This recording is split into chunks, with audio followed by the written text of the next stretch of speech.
mengaku cinta kepada baginda Rasul, dan Rasul ini sebagai pemimpin kita. Mestinya kita patut menanyakan diri kita, kalau andai kata Rasul itu menjadi pemimpin kita, datang sekarang misalnya jadi kepala negara misalnya, kita ini mau taat enggak?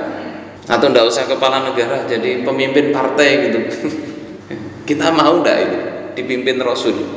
Ya, coba tanyakan dalam benak kita ini.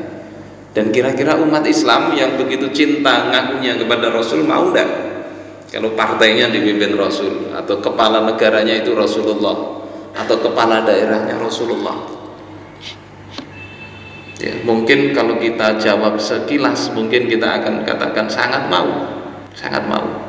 Tetapi mesti kita lihat bagaimana Rasulullah memimpin. Kan pemimpin itu ada, pertama tentang orangnya. Kepada Rasul mungkin kita sangat senang. Yang kedua tentang gaya pemimpin, kepemimpinannya. Pemimpinnya gayanya seperti apa? Ya, mungkin kita senang dengan Rasul. Yang ketiga tentang sistemnya. Rasul itu memimpin dengan apa? Masihkah kita kemudian masih senang dengan kepemimpinan Rasulullah Sallallahu Alaihi Wasallam? Ini patut kita renungkan. Rakyat misalnya ditanya, mau tidak dipimpin dengan aturan Islam saja? Ya, ini juga kepada kita semua. Mau nggak andai aturan Islam yang dipakai? Kalau yang hadir di sini kemungkinan besar mau semua. Tapi kalau rakyat kira-kira mau enggak? Ya. Sementara Rasul yang beliau berjuang itu adalah untuk agar ketika memimpin beliau menjadi pemimpin yang menerapkan Islam. Bahkan kepemimpinan kalau tidak menerapkan Islam beliau tidak mau. Nah, ini jadi pertanyaan bagi kita semua. Dan mestinya menjadi renungan bagi kaum muslimin. Betulkah kita ini mengakui Rasul sebagai nabi? Betulkah kita ini memang mau dipimpin oleh Rasulullah Sallallahu Alaihi Wasallam? Ya, kalau kita baca bagus-bagusnya dalam artian yang nyaman-nyamannya, mungkin nyaman. Tapi nanti insya Allah kita kupas sedikit. Ya, bagaimana Rasul itu memimpin. Ada sisi-sisi yang mungkin yang sekarang ini jadi dipermasalahkan, kemungkinan begitu. Allah Subhanahu wa taala di dalam surah Al-Ahzab berfirman, laqad kana lakum fi rasulillahi uswatun hasanah. Sesungguhnya dalam diri Rasulullah sallallahu alaihi wasallam itu bagi kalian ada uswah hasanah. Uswah maknanya qudwah, yakni teladan, contoh. Liman kana yarjullaha wal yawmal akhir, bagi orang yang menginginkan Allah dan hari akhir. Wa dzakarallaha katsira, bagi orang yang mengingat Allah dengan mengingat yang banyak. Imam Ibnu Katsir ketika menafsiri ayat ini, beliau katakan dalam tafsirnya, hadhil ayatul karimah aslun kabirun fit ta'assi bi Rasulillahi sallallahu alaihi wasallam. Ayat yang mulia ini menjadi dasar bagi apa? Bagi meneladani baginda Rasulullah sallallahu alaihi wasallam. Dikatakan fi Rasulillah, ya. Maknanya apa di sini? Yakni fi aqwalihi wa af'alihi wa ahwalihi. Teladannya itu bukan hanya secara pribadinya, tapi qaulnya, perkataan, perintah Rasul, larangan Rasul, termasuk cara Rasul berbicara. Kemudian wa af'alihi, perbuatannya. Nah, mungkin ada orang yang mudah berbicara bagus, tapi perbuatannya tidak bisa dicontoh. Rasul ini perkataan ya, perbuatan ya. Kemudian wa ahwalihi, dan segala keadaan baginda Rasulullah Sallallahu Alaihi Wasallam. Jadi ini betul-betul sebagai teladan, dan Allah yang menjadikan beliau sebagai teladan. Ya, kalau ada manusia diangkat jadi guru teladan, belum tentu semua sisi bisa diteladani. Ada dulu guru teladan, ya. Ketemu kita di lapas, lapas Martapura sana, kena kasus narkoba, ya. Guru teladan. Akhirnya Tidak ada teladan lagi. Ada diangkat jadi duta narkoba, sekalinya ketangkep kasus narkoba. Bahkan bukan hanya duta narkobanya ya, yang jenderalnya sendiri terkena kasus, yang khusus menangani narkoba. Siapa itu dulu jenderal siapa itu? Teddy itu ya. Teddy Minahasa. Ngurusin narkoba tapi kena narkoba. Ada yang bangun rumah Pancasila tapi terkena kasus korupsi. Sehingga kalau manusia yang mengangkat sebagai teladan itu belum tentu. Tetapi ketika Allah yang menyatakan sungguh pada diri Rasulullah ada teladan, maka itu jaminannya adalah jaminan dari Allah Subhanahu wa ta'ala. Yang Allah itu tahu zahir batinnya. Kalau manusia kan belum tentu. Mungkin bagus kelihatannya, batinnya belum tentu. Ini Rasulullah sallallahu alaihi wasallam. Dan beliau ini teladan dalam semua sisi tadi. Kalau kita misalnya mau mencari nabi yang lain untuk jadi teladan kan kadang sulit. Nabi Isa alaihissalam misalnya bagus, nabi jelas bagus. Tapi mau mencontoh bagaimana Nabi Isa berkeluarga, adalah kira-kira riwayatnya sulit. Sementara Nabi kita Nabi Muhammad sallallahu alaihi wasallam berkeluarga tidak cuma satu istrinya. Kalau sampean mengatakan tidak cuma satu, itu bagi kita mungkin dianggap cacat ya. Wah, istrinya banyak sekarang ini. Tapi sebetulnya banyak istri ini kalau Rasulullah ini jadi kehebatan beliau, mampu mengatur banyak istri. Coba kalau kita punya istri satu saja susah ngaturnya. Ya mau aku, andai pun hebat ya bagus keluarga ya karena cuma satu istrinya. Ya, rukun, dia mau berantem dengan siapa lagi, cuma satu-satunya. Rasul ini istrinya banyak ya. Dan beliau mampu mengarahkan semuanya. Istri-istrinya itu jadi ummahatul mukminin, jadi teladan ya. Walaupun ada problem rumah tangga pernah kita bahas waktu fikih keluarga dulu, ya wajar. Tapi secara umum itu bagus keluarganya. Makanya Rasulullah katakan dari Sayyidah Aisyah radhiyallahu taala anha ya, dalam riwayat Imam At-Tirmidzi, khairukum li ahli, sebaik-baik kalian itu adalah yang terbaik perilakunya kepada keluarganya. Wa ana khairukum li ahli, dan aku itu adalah yang terbaik perilakuku kepada keluarga. Ini Rasulullah. Jadi bicara kepemimpinan keluarga, Rasulullah teladannya. Banyaklah kita lihat di hadis-hadis itu bagaimana rumah tangga baginda Rasul ya. Sementara kita dapati banyak kadang bintang film ya, kasus KDRT ya. Terkait juga kepala negara, Rasulullah itu pemimpin terbaik ya. Dalam sebuah hadis riwayat Imam Muslim, ciri pemimpin terbaik itu bagaimana sih? Pemimpin yang bagus. Pemimpin yang bagus itu yang jelas pertama taat pada Allah ya. Tapi selain taat pada Allah itu, pemimpin yang baik itu kan yang disukai rakyat ya. Rakyat mendoakan dan pemimpinnya juga menyukai rakyat. Jadi saling mengasihi antara pemimpin dengan rakyat itu. Ini digambarkan Rasulullah dalam hadis ya, dari Auf bin Malik dari Rasulullah sallallahu alaihi wasallam. Beliau bersabda, khiyaru a'immatikum alladzina tuhibbunahum wa yuhibbunakum. Sebaik-baik pemimpin kalian itu adalah yang kalian mencintai mereka dan mereka mencintai kalian. Pemimpin terbaik begitu. Wa yusalluna 'alaikum wa tusalluna 'alaihim. Mereka mendoakan kalian, mendoakan kebaikan, dan kalian juga mendoakan kebaikan kepada pemimpin kalian itu terbaik.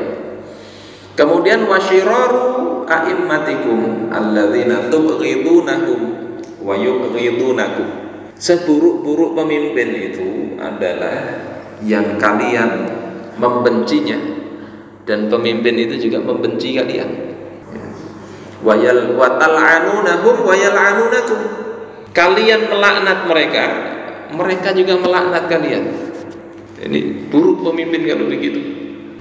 Sementara Rasulullah itu kita dapati dalam hadis yang lain, ini kata Urwah dalam hadis riwayat Imam Bukhari, wallahi kata Urwah, demi Allah, laqad wafattu 'alal muluk wa wafattu 'ala Qaisar wan Najasyi wa Kisra wan Najasyi.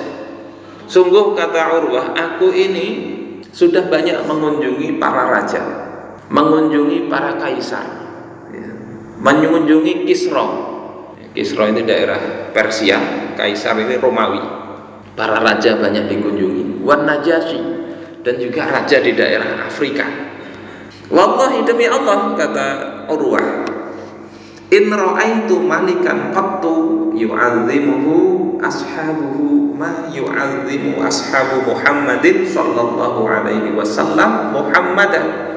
Demi Allah, aku tidak pernah melihat ada seorang raja, tidak ada satu orang raja pun yang pernah kulihat yang diagungkan oleh para sahabatnya sebagaimana diagungkannya Nabi Muhammad sallallahu alaihi wasallam oleh para sahabatnya.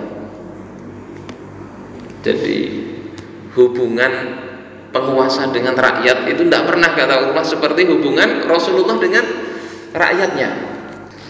Ya, kemudian beliau katakan, wallahi in tanakhama nukhamatan illa waqa'at fi kaffi rajulin minhum.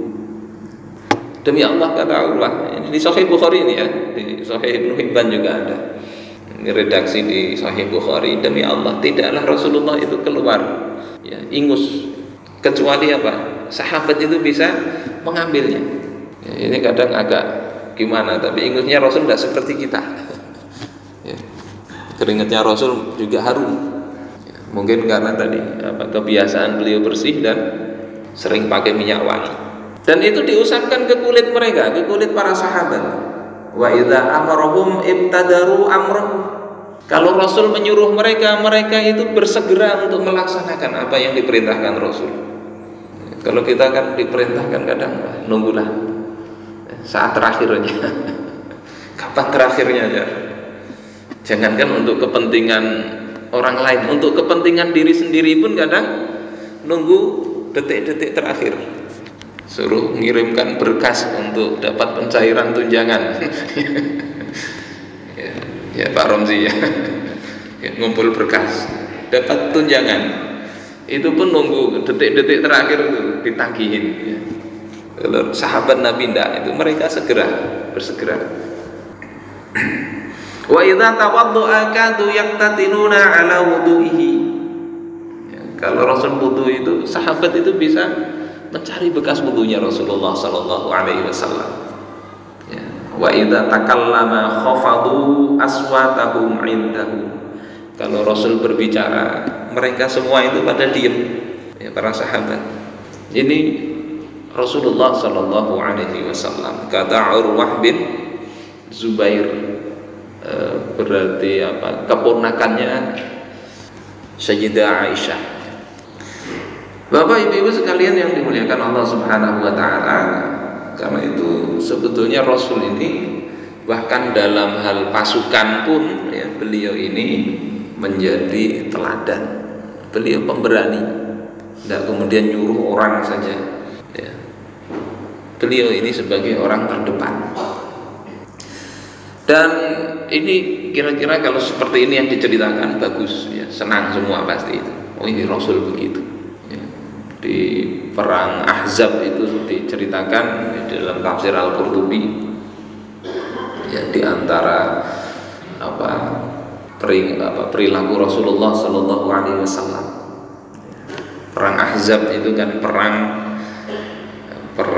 Khandaq ya, sama perang Khandaq, perang Ahzab itu sama. Saat musim dingin, kemudian musim paceklik, lapar, dikepung 10.000 pasukan. Di Madinah kaum muslimin pasukannya cuma sekitar 3.000, bisa dibayangkan. Sementara Bani Quraidah dari belakang itu juga berkhianat, Yahudi Bani Quraidah. Dalam kondisi itu Rasulullah menyuruh sahabat itu ya, menggali parit, dan mereka taat itu, giliran gali parit. Berarti Rasul itu sudah 50 tahun lebih itu usia itu. Beliau hijrah aja usia 53 tahun, tua. Ada batu besar yang sahabat tidak bisa memecahkan itu, panggil Rasul. Rasul itu yang kemudian berhasil memecahkan itu. Kondisinya lapar, kurang makan. Nah, diceritakan di tafsir Al-Qurtubi dalam hadis riwayat Imam At-Tirmidzi dari Anas bin Malik dari Abi Thalhah. Kata beliau, syakauna ila Rasulillah sallallahu alaihi wasallam al-ju'a. Kami mengadukan kepada Rasulullah sallallahu alaihi wasallam rasa lapar kami. Lapar. Kerja lapar. Tidak nuntut gaji waktu itu, tidak nuntut gaji. Bayangkan dengan misalnya pasukan sekarang ya. Kalau tidak digaji ya, tidak mau berangkat. Beliau ikut kerja ya, dan beliau ketika sahabat lapar itu mengadu kepada Rasul. Wa rafa'na an butunina an hajarin. Kemudian kami mengambil dari perut kami ini satu biji batu. Artinya menampaikan kepada Rasul, kami lapar ya Rasul. Sampai perut diganjeli batu. Apa yang terjadi itu? Ya. Farafa'a Rasulullah sallallahu alaihi wasallam al-hajaraini. Rasul ternyata lapar dan bukan hanya satu batu, 2 batu diganjal perutnya Rasulullah sallallahu alaihi wasallam. Coba bayangkan kalau pemimpin begini, kita ini masih sanggup enggak itu? Bersusah-susah bersama Rasul. Ya. Inginnya nyaman aja. Ini Rasul dalam suasana begitu. Tapi kalau pemimpinnya seperti Rasul, susah, sama-sama susah, mungkin kita masih ikhlas.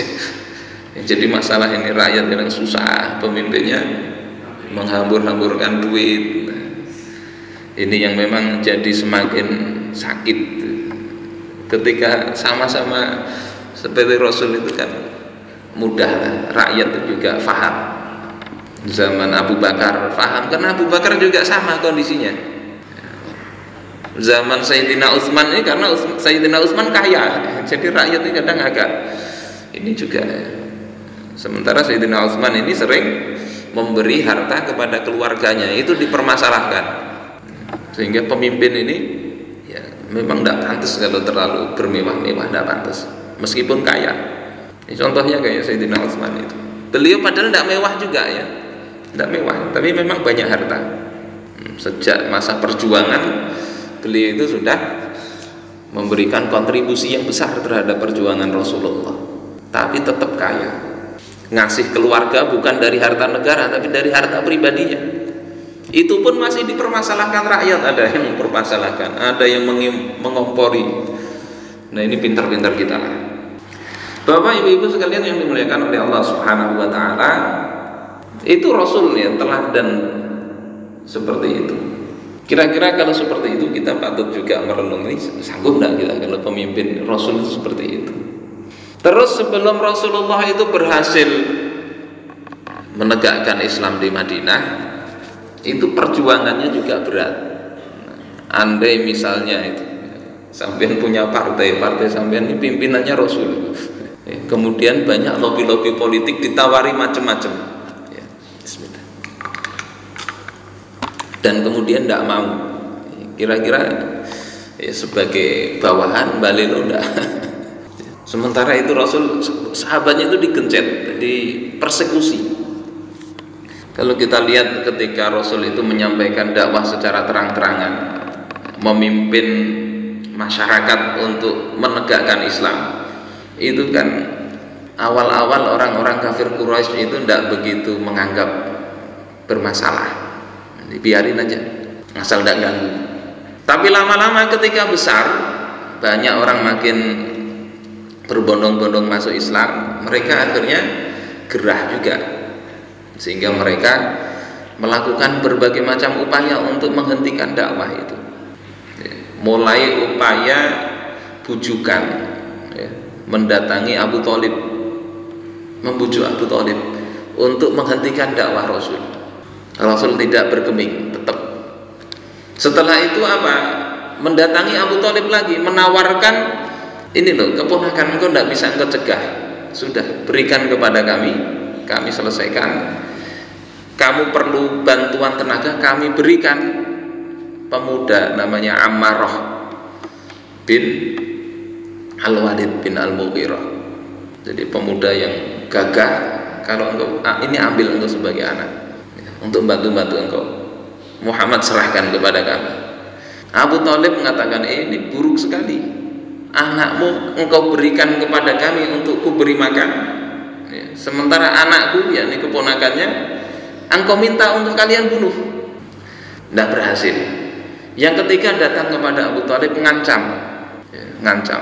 Kemudian Rasulullah juga menunjukkan keteguhannya. Tidak lepas dari itu, kemudian mereka beralih kepada perang psikologis, nuduh-nuduh Rasulullah sebagai dukun, nggak sebagai tukang sihir. Yang itu bisa kita baca di dalam surah Al-Muddathir, bagaimana mereka itu berupaya merancang strategi untuk menjelekkan Rasul dan para pengikutnya.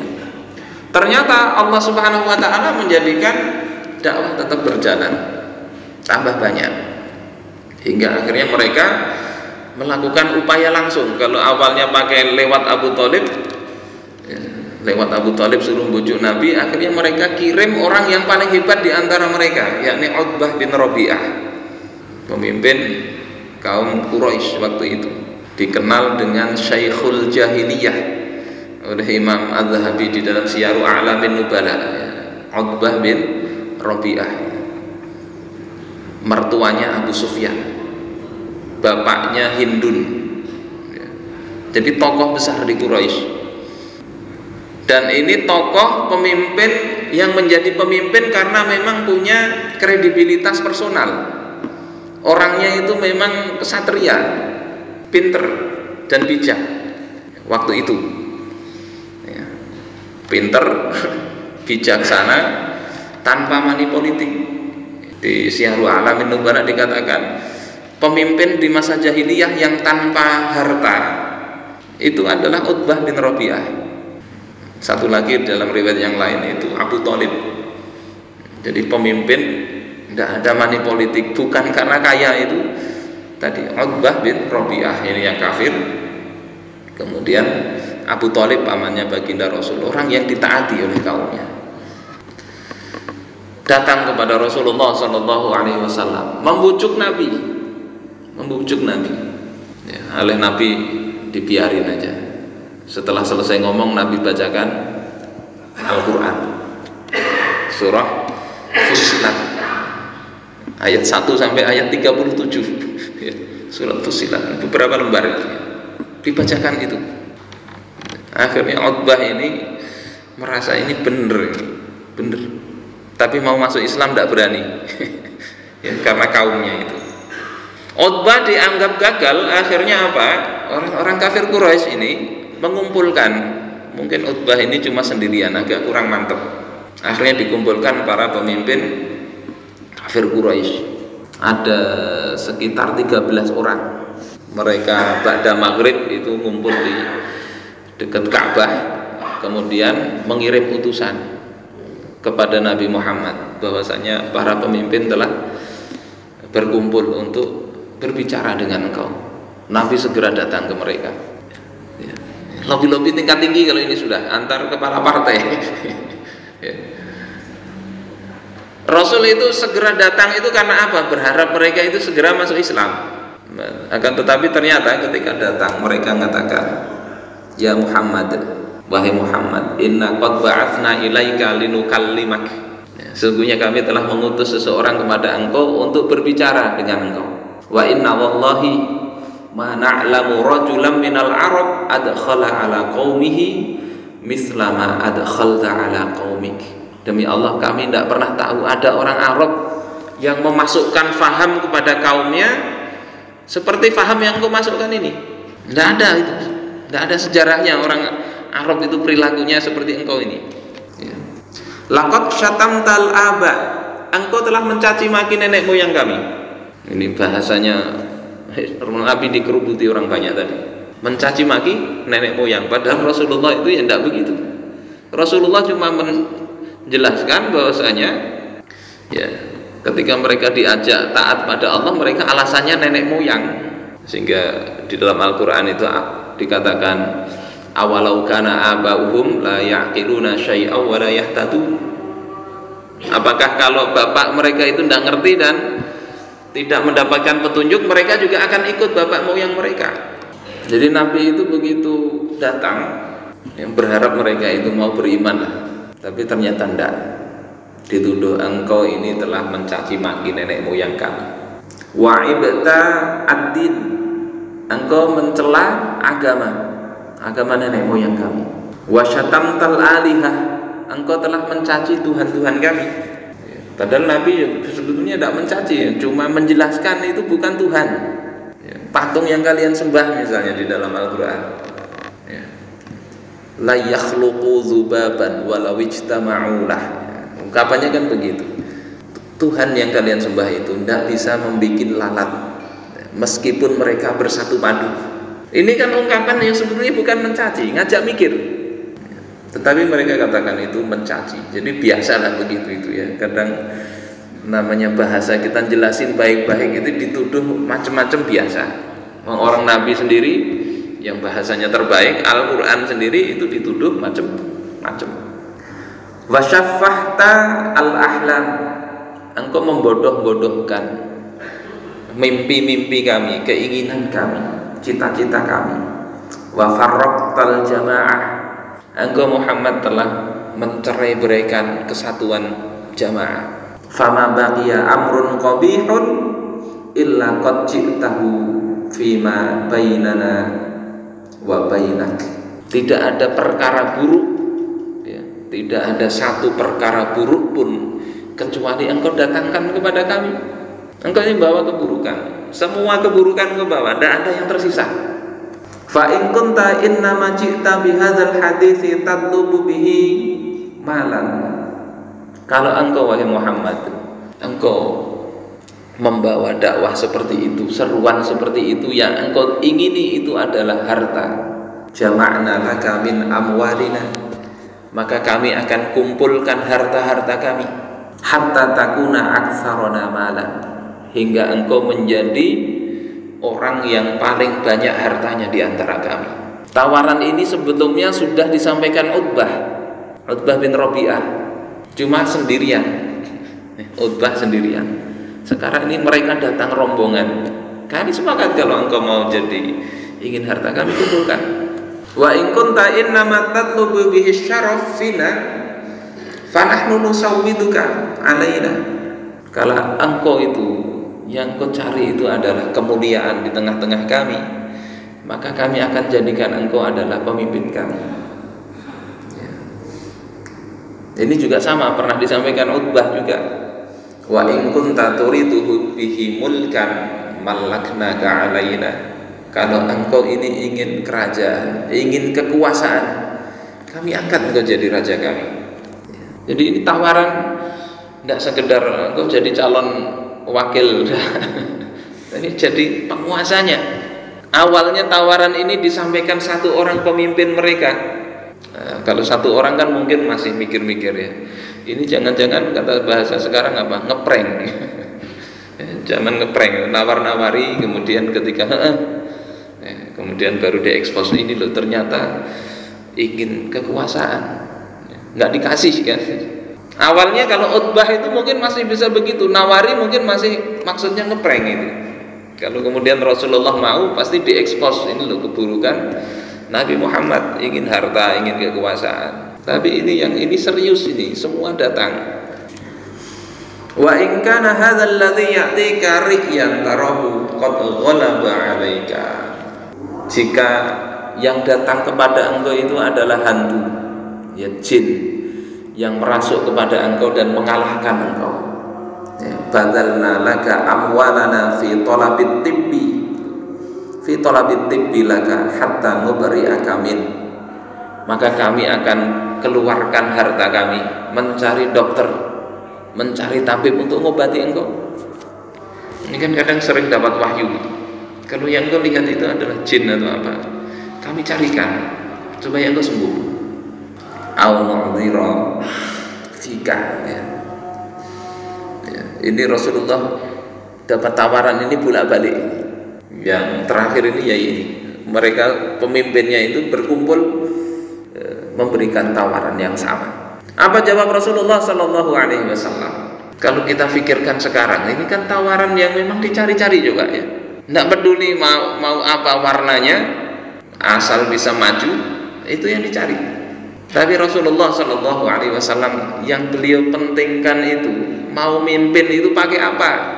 Apa gunanya jadi pemimpin kalau tidak bisa menerapkan hukum-hukum Allah Ta'ala? Ini yang dipikirkan Rasul. Bagaimana mereka nggak mau beriman? Jakaknya mereka itu beriman ya. Selesai urusan, tidak usah bayar-bayaran, tidak usah apa-apa. Tapi problemnya mereka tidak mau beriman, mereka tidak mau Islam, mau ngangkat jadi pemimpin supaya Rasul itu tidak berdakwah, tidak menyampaikan Islam. Coba, itu kan akhirnya terjerat dengan kepemimpinan. Rasulullah kemudian katakan, ma bima taqulun, ya, ma ji'tu bima ji'tukum bihi atlubu amwalakum. Aku tidak seperti yang kalian katakan itu, tidak seperti yang kalian katakan ingin ini ingin itu, tidak. Aku datang ini bukan untuk mencari harta kalian, wala asyarafa fikum, bukan untuk mencari kemuliaan dari kalian. Ingin jadi orang mulia, populer di tengah kalian, enggak. Walal mulka alaikum, bukan juga untuk menjadi penguasa atau raja kalian. Walakin Allah ba'atsani ilaikum rasulah, tetapi Allah itu mengutusku sebagai utusan untuk kalian. Wa anzala alayya kitaban, Allah turunkan kepadaku kitab.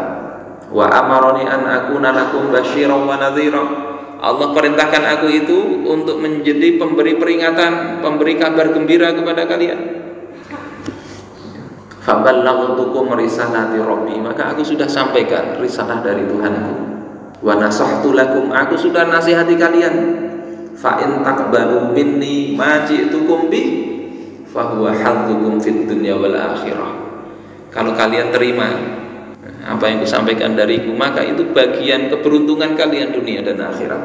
Wa in tarudduhu alayya asbir li amrillah hatta yahkumallahu bainana wa bainakum. Kalau engkau menolaknya, kalian menolaknya, aku akan bersabar terhadap keputusan Allah Ta'ala hingga Allah yang menghukumi antara aku dengan kalian. Ini Rasulullah Sallallahu Alaihi Wasallam menghadapi apa?